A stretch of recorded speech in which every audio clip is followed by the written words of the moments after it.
जो दूसरा वाला बंदा होता है वो कंफ्यूज हो जाएगा, साला खुद को शूट करना है तो फ्रंट कैमरा से शूट करो ना। अबे उसको क्या पता हम व्लॉगर है।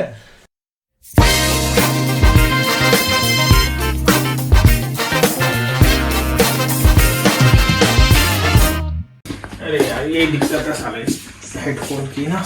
क्या हुआ? ये देखो audio output selected device is not found. ये दिक्कत है इस तो चीज उसको की। पता चल गया खाने का टाइम हो गया। चलो खाने रेडी है। तुम्हारा फेवरेट बना है। जल मत जाना। हाँ के कर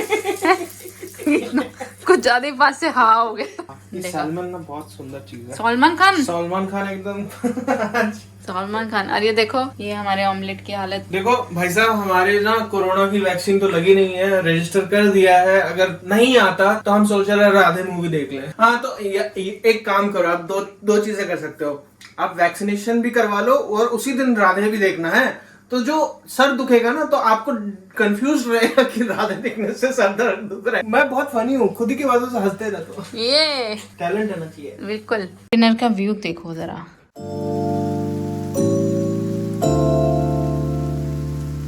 यहाँ पे लोग ज्यादा डोमिनोज और पिज्जा हट की बजाय जो इंडिपेंडेंट पिज्जेरियाज कहते हैं जिसको, उससे ज्यादा लेना प्रेफर करते। तो यहाँ पे स्पेसिफिकली चीज बस पिज्जा नहीं मिलता है डोमिनोज में, हमने चेक भी किया था। Good morning guys, welcome back to the channel. आज है 18 में। कल के तूफानी वेदर के बाद आज का वेदर उतना तूफानी तो नहीं लग रहा है। आज थोड़ा सा धूप निकला है और उतना ज्यादा तूफानी नहीं है, थोड़ा थोड़ा ठंडा है। अब ऑलमोस्ट इसके सारे फूल निकल चुके हैं। अभी भी काफी सारे मार्की से जो है वो ऊपर कर देती हूँ, बट पता नहीं है कि आज बारिश है कि नहीं है। आई एम रियली होपिंग ना हो।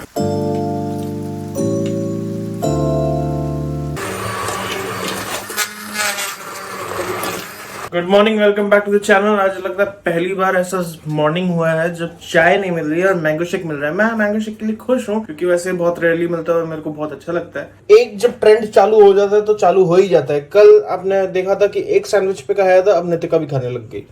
तो ऐसे ही आप लोगों को भी चेंज लाना चाहिए अपने ब्रेकफास्ट में। चाय की जगह मैंगो शेक और नॉर्मल ब्रेड सैंडविच की जगह पीनट बटर सैंडविच। और ये जो आम जो थे ना, ये कल खाए थे, खट्टे इतने निकले थे भाई, दिमाग खराब हो गया। पहले ये बताओ, दिमाग खराब हो तो ठीक कैसे हुआ? जैसे कैमेलियन की टेल ग्रो हो जाती है ना कटने पे, या ऑक्टोपस का आर्म ग्रो हो जाता है ना कटने पे, वैसे ही मेरा मूड में ऐसे अलग फील आती है। बातें कर रहे हो तुम। जिनको पहले लगता था कि मैं इतना बात नहीं करता या मैं इतना बातूनी नहीं हूँ, मैं चुपचाप रहता हूँ, तो अब लोग सोच रहे हैं कि ये मेरा दूसरा रूप आ गया वीडियो के सामने। मैं अभी भी वैसे ही हूँ जैसा मैं पहले था, कि हम जब कैमरे पे बात करते हैं तो that is totally different and this has not come recently. जैसे मैं इस चीज को करने में मेरे को काफी टाइम लग गया अच्छा होने में। कि दूसरा चैलेंज जो आता है व्लॉगिंग के टाइम पे वो है कि आप बाहर जाओ, दूसरे लोग जब आपको देख रहे होते हैं तब आपका एक वो होता है कि अरे यार ये कहाँ कैमरे में बात करता है। और पहले ना ये सोच के मैं ना थोड़ा बहुत चुप हो जाता था कि एक बार लोग को पास होने दो फिर उसके बाद बात करता हूँ। और अब क्या होता है कि अब ये चीज होती नहीं है, मतलब आए जाए कोई करे ना करे। अब तो ऐसा है कि जैसे हम स्ट्रीट पे चल रहे हैं तो फोन को ना उल्टा कर देता है और फोन का बैक कैमरा लेके शूट करना चालू कर देता है। तो क्या है कि फोन के स्क्रीन के ऊपर जो भी चल रहा होता है वो दूसरे वाले को दिख रहा है। अब जो दूसरा वाला बंदा होता है वो कंफ्यूज हो जाएगा, साला खुद को शूट करना है तो फ्रंट कैमरा से शूट करो ना। अबे उसको क्या पता हम व्लॉगर है, हम बड़े व्लॉगर हैं। हम उल्टा कैमरा लेके अपने आप को शूट करते हैं। उसमें 4K आता है, वाइड एंगल आता है, हम और हमारी फ्राउ जो दोनों इतने वाइड हैं वो सारे आ जाते हैं एंगल के अंदर। तो ये वाला हिसाब किताब है। तुम वो वाइड, ठीक है? देखो पूरी जगह, इतनी जगह ले रखी है मैंने। देखो इतनी जगह ले रखी भाई इनके लिए नैरो एंगल कैमरा बना देना अगली बार से। मैं वाइड एंगल में सही हूँ। तुम्हें पता है ना थोड़ी देर में खाना मिलने वाला है। ये राफा, ये जो फायर अलार्म है यहाँ पे पहले ये लगा हुआ था यहाँ पे। सुबह को पता नहीं क्या बात है, सुबह को 6 बजे एक ये बजता है और बजता है तो भैया कान के पर्दे फट जाते हैं एकदम। एक ये बजता है और एक ऊपर ओमा का ऊपर रूम है तो ओमा के वहां पे भी एक वो लगा रखा है। अब ओमा आके मेरे को पूछती है कि वो इस दाई न मान, और मैं मान जाके करेगा। मान कभी ने काम नहीं किया इन सब चीजों के साथ। फिर उसको मैं थोड़ा घुमाता हूँ, हिलाता हूँ, फिलाता हूँ, ठीक हो जाता है तो फिर बोलता है तो कि ओमा दूसरी बार अगर बच गया ना तो ओमा मेरे पे विश्वास हटा देंगी। ये तो ऐसा नहीं है। पता है क्यों वो विश्वास क्यों नहीं हटाएंगी? क्योंकि तुम ही लास्ट ऑप्शन हो इस बिल्डिंग में, बाकी सब बूढ़े रहते हैं। तुम ही हो एक्चुअली इस बिल्डिंग में अगर किसी मतलब एक्चुअली हम बहुत हेल्पफुल लोग हैं। ये तो मैं अपनी मुंह मियां मिठू बन रहा हूँ, हाँ। बट ये सीरियसली बात ये सही है। सारे जो लोग हैं 80 साल से ऊपर है, ठीक है। अब क्या हुआ कि पिछले साल बारिश हुई थी, इतनी धमाधम बारिश हुई थी, जो बेसमेंट है, बेसमेंट में इनके सामान रखे रहते हैं, तो पूरा जो फ्लोर है वो पानी से भर गया था। अब पानी से भर गया था, अब क्या है कि हमारा कोई सामान नीचे रखा नहीं है, तो हमारा कोई मतलब भी नहीं बनता वहाँ पे काम करने का। तो हम दरवाजा खोल के ऊपर आने वाले थे अपने फ्लैट की तरफ, तो फिर देखा कि इतना सारा पानी है और सारे बूढ़े बूढ़े लोग कर रहे हैं। मेरे तो दिमाग सट गया, चलो इनको हेल्प करते। तो मैं और नितिका दोनों गए, फिर पानी वानी हटाया। फिर लास्ट में उन्होंने पूछा कि तुम्हारा भी सामान था क्या? उन्होंने नहीं, हमारा तो सामान नहीं था, हम तो ऐसे ही कर रहे थे, आप लोग इतने बूढ़े हो इसलिए आपको हेल्प कर देते हैं। क्योंकि नीचे का जो फर्श था वो बहुत स्लिपरी था, अगर वो स्लिप भी कर जाते थे, और बहुत सारा पानी था। इसमें ये था कि we thought we should help and we did it.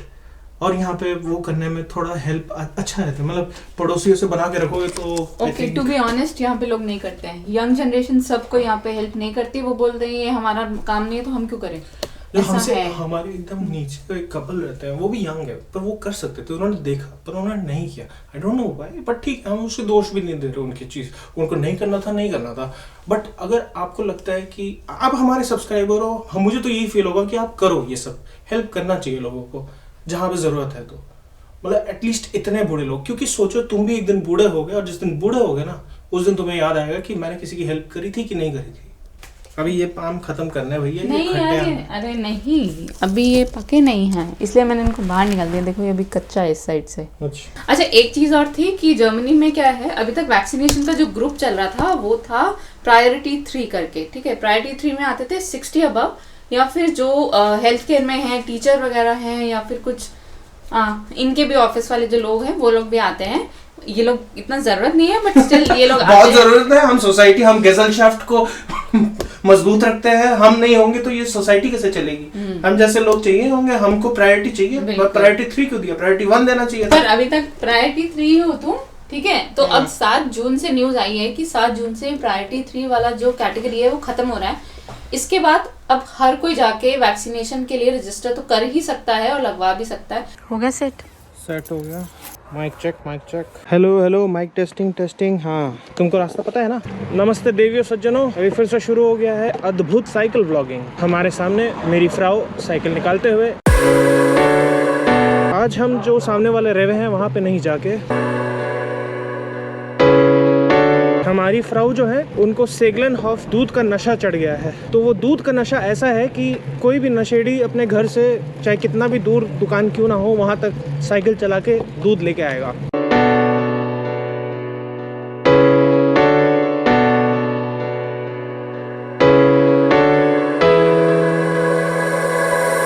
हाँ जा, अरे पीछे गड्डी आ रही है, गड्डी निकलने दो। हाँ तुम चलाते रहो, गड्डी निकल जाएगी अपने आप। अरे वो पेड़ एकदम, अरे वाह, इसने ट्री हाउस बनाया था पेड़ पे। शाम को बारिश होने वाली थी, बट फाइनली बारिश हुई नहीं। किसको दिखा रहे हो? मैं ही हूँ तुम्हारे पीछे। अभी टकराते बच्चे हैं, फिर तुमसे मैं लायबिलिटी इंश्योरेंस क्लेम करवाता।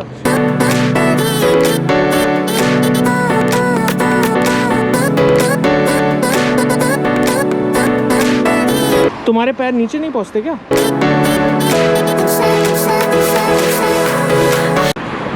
नितिका बोलती रहती कि अपने स्पीड में चलते रहो, और फिर धीरे कर देती है, तो मेरे को आगे आना पड़ता है। अब मैं आगे जाऊं कि पीछे जाऊं मेरे को समझ में नहीं आता, मैं तो अपने स्पीड में चलते रहता हूँ।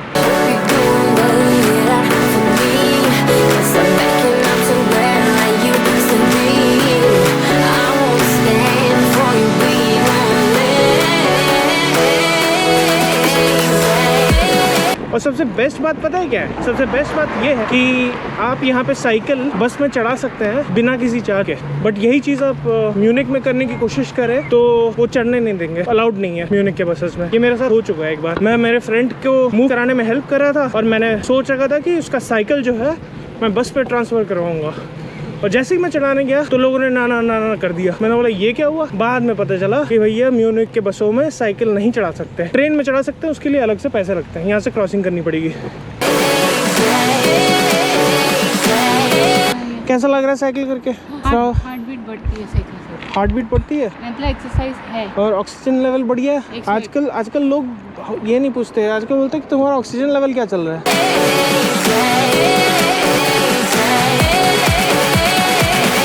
गाड़ी पार्क हो गई हैं दोनों। वाओ, क्रेट लेना तो पूरा कलेक्शन है इसमें। एक क्रेट सही है। और ये वाला बटर। हाँ बटर भी है वाला। हाँ ठीक है, और कुछ लेना है? और क्या है इसमें? ये देखो, इसका श्लाघ खाने भी आता है, इसका योगर्ट भी आता है। योगर्ट ट्राई करना है? अपने घर में योगर्ट खत्म है वैसे।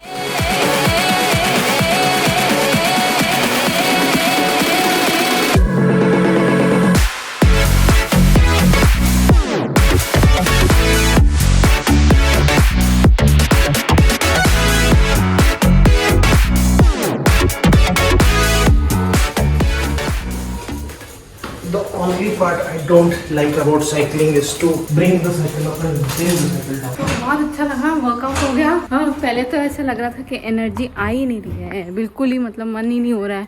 लेकिन एक बार जाके आए और अब जब मैं साइकिल निकाल रही थी, मुझसे निकाली भी नहीं जा रही थी, और अब साइकिल चलाई, थोड़ा एनर्जी आई, माइंड फ्रेश हो गया। सीरियसली पूरा दिन घर पे बैठ के, आई थिंक डिनर का टाइम हो गया अभी। तो टाइम बता कितना होगा? आई थिंक 8 बज के होंगे। This is actually what makes your mind happy and relax. This is one of the form of exercise जो आपके माइंड को एकदम रिफ्रेश कर देगी, जैसे हम बचपन में करते होते थे जब खेलने जाते होते थे, वैसे ही। गेट मत बंद करो।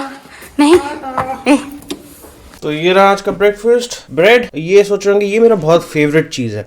ब्रेड के ऊपर जो है ना, इसको बोलते हैं लाक्स क्रेमा जर्मन में। इसका मतलब है सैल्मन का क्रीम। तो ये ब्रेड पे लगा के मैं खाता हूँ। इकिया में मिलता था पहले, मेरे को वहां पे मिला था। क्या होता है, इकिया में जाता हूँ तो इकिया के खुद के ग्रोसरी स्टोर्स भी होते हैं जहाँ पे स्वीडिश चीजें मिलती हैं। तो लाक्स क्रेमा उनमें से एक चीज है जो मैं रेगुलरली खरीदता हूँ जब भी जाता हूँ। तो मैं बता रही थी कि हमारी किस्मत में हुआ वॉक करना, तो हम जाएंगे वॉक करने। और एक्चुअली में हुआ लास्ट कल भी एक्चुअली इस वक्त में धूप हो गई थी, या फिर एटलीस्ट बारिश नहीं थी। और अभी भी यही सीन है कि बारिश नहीं है और धूप आ गई है। तो हम निकल गए हैं वॉक करने के लिए। हमने डिसाइड किया है कि हम रोज़ 1 घंटा अपनी इस एक्टिविटी के लिए तो निकालेंगे, चाहे वॉक करने जाएं, चाहे साइकिलिंग जाएं, या व्हाटएवर। क्या जाना है? तो ये है घर का जनरल प्राइस।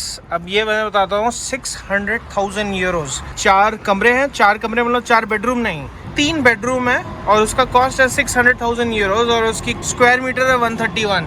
1913 का बना हुआ है। और एक घर है ये 850,000 का। तो बात ये है, जर्मनी में काफी पुराने घर, ऑफ कोर्स फ्रैंकफर्ट में तो पुराने घर ही मिलेंगे, उससे छोटे घर तो मिलेंगे नहीं। बहुत रेयरली होता है कि फ्रैंकफर्ट सिटी के अंदर नया घर मिल जाए, क्योंकि ऑफ कोर्स वो पुराने बिल्डिंग को तोड़ के ही फिर नया घर बनेगा। जहाँ तक हम देख रहे हैं कि Frankfurt is not a cheap city anymore. But Germany में रेट्स इतने हाई नहीं थे घरों के। आई थिंक 4 इयर्स पहले तो इतना नहीं था बूम, लेकिन अभी काफी बूम आ चुका है। आई फील तो बेसिकली मेरा ये कहना है कि आपकी जो परचेजिंग पावर पैरिटी होती है, PPP बोला जाता है, सो PPP purchasing power parity is more और लेस द सेम, चाहे आप इंडिया में कमाएं या चाहे आप यूरोप में कमाएं। The only difference comes is कि आप यहाँ पे आपने पूरी कमाई करी और फिर वापस आप इंडिया चले गए, तो उसमें क्या है कि आप यूरो को कन्वर्ट कर सकते हैं। पर अगर मान लीजिए अगर आप नहीं जा रहे, नहीं मूव करते हैं, तो यहाँ का पैसा यहीं के हिसाब से खर्चा करना पड़ेगा। तो एज सच मैं नहीं मानता कि आप इतना कोई मतलब कि आप इंडिया में हैं, खुश हैं, तो वो भी बढ़िया है। अगर आपको ग्रीनर पैस्चर्स चाहिए, थोड़ा स्टैंडर्ड ऑफ लिविंग हाई चाहिए in sense of quality and पैसा कोई मैटर नहीं करेगा, पैसा वैसा ही रहेगा। तो ये चीज़ है। घर पे ऑफ करने में अगर एक इंसान काम कर रहा है, आपके 2 बच्चे हैं, तो आई थिंक 25-20 साल तो लग ही जाएंगे मॉर्गेज पे करने में। तो ये वाला हिसाब किताब है। विद दैट सेड, आज का व्लॉग यहीं पे ख़त्म करते हैं। अगर आपको हमारा व्लॉग फॉर सम रीजन अच्छा लगा, तो इसको प्लीज एक लाइक बटन जरूर दबा दीजिए। और अगर आप हमारे लाइफ के साथ जुड़े रहना चाहते हैं और हमारे चैनल को सपोर्ट करना चाहते हैं, तो उसके लिए सब्सक्राइब बटन जरूर दबा दीजिए, और साथ में एक बेल आइकन है, उस पर आपको नोटिफिकेशन मिलते रहे। और साथ में आपके विचार हैं या थॉट्स हैं, कुछ भी है, हम उसके लिए सुनने के लिए काफी बेकरार है। तो कमेंट सेक्शन कुछ ना कुछ लिख दीजिएगा जो आपको बोलना है, जो आपको। मुझे पता है कि काफी लोग हमको देखते हैं, हम लोग को इंस्टाग्राम, लिंक्डइन, काफ़ी चैनल्स के थ्रू हमें रीच आउट करते हैं। So I am very thankful to them whoever watches this for some reason, and we hope to give them more information. If it actually helps them, it helps us both as well. So with that said, I'd like to close the vlog here. So 1, 2, 3 auf Wiedersehen.